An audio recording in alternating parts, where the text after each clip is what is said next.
only 3 months left on his sentence, the man chose to escape. He hastily shaved off the beard he'd grown over 4 years, rinsed the foam from his face with water from the toilet, then styled his hair into a sharp look. He pulled on a prison guard uniform he'd prepared in advance. Once fully dressed, he took a deep breath and strode confidently out of the staff quarters. He calmly walked past the guards. Inmates laboring nearby stared at this unfamiliar face. Since his arrest, he had grown a beard and let his hair hang loose for years, so no one in prison had ever seen his refined appearance after grooming. This was precisely the confidence that allowed him to walk boldly among the crowd. When he encountered the group returning from their exercise yard, Neal casually snatched the guard's access card. With this final obstacle to his escape now cleared, he pulled the newly acquired card from his pocket, swiftly approached the gate, and slid it through the reader with effortless flair.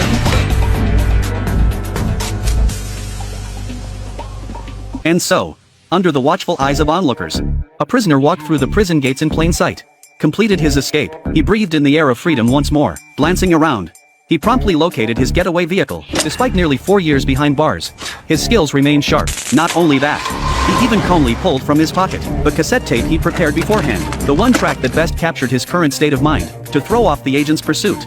He drove straight to the airport, following his plan. He bought a valet's uniform nearby. When he spotted a Rolls-Royce pull up in front of the terminal, he knew his target vehicle had arrived. He sprinted forward, pretending to be a parking attendant. Take good care, I'll be back in a month. Not only did he get his hands on the luxury car, but he also pocketed a generous tip. Now, the Statue of Liberty ornament on the hood carried his freedom. Meanwhile, elite agent Tim, who had previously arrested Neal, waited anxiously at the bank for the locksmith to open the vault safe and retrieve crucial evidence for the Dutchman case. Just as the locksmith cracked the code and prepared to open the safe, Tim sensed something was amiss. Wait!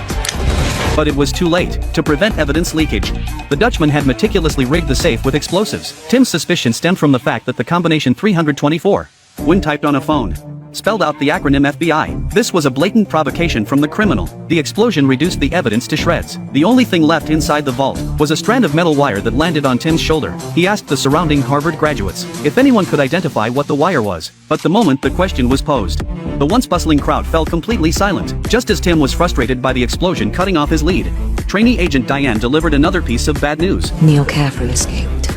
As the only agent who had ever apprehended Neal, the federal commander naturally assigned him the task of recapturing him once more. Upon receiving the assignment, Tim rushed to the prison to swiftly review the entire sequence of Neal's escape. Upon entering Neal's cell, he was immediately drawn to the time markers etched into the wall. A man who had meticulously counted down his sentence day by day had chosen to break out with only 3 months remaining. This defied all logic. Tim deduced that such a decision must have stemmed from some unforeseen emergency, demanding his immediate attention. He promptly requested access to Neal's recent visitation logs. The records showed Neal's girlfriend Kate had visited weekly, but had been absent for the past few weeks. They retrieved footage from her last visit. Tim keenly observed Neal's extreme emotional turmoil. After Kate uttered, "Goodbye, Neal," Tim immediately deduced Neal had escaped to see his girlfriend, and decided to search Kate's residence first. As expected, Neal was slumped on the floor at Kate's place, clutching a bottle of liquor. Tim expressed admiration that he'd escaped from a maximum security prison, yet felt pity that he'd gone through with it knowing it was futile. For this, he'd face an additional 4 years behind bars. Just as Neal stood to surrender,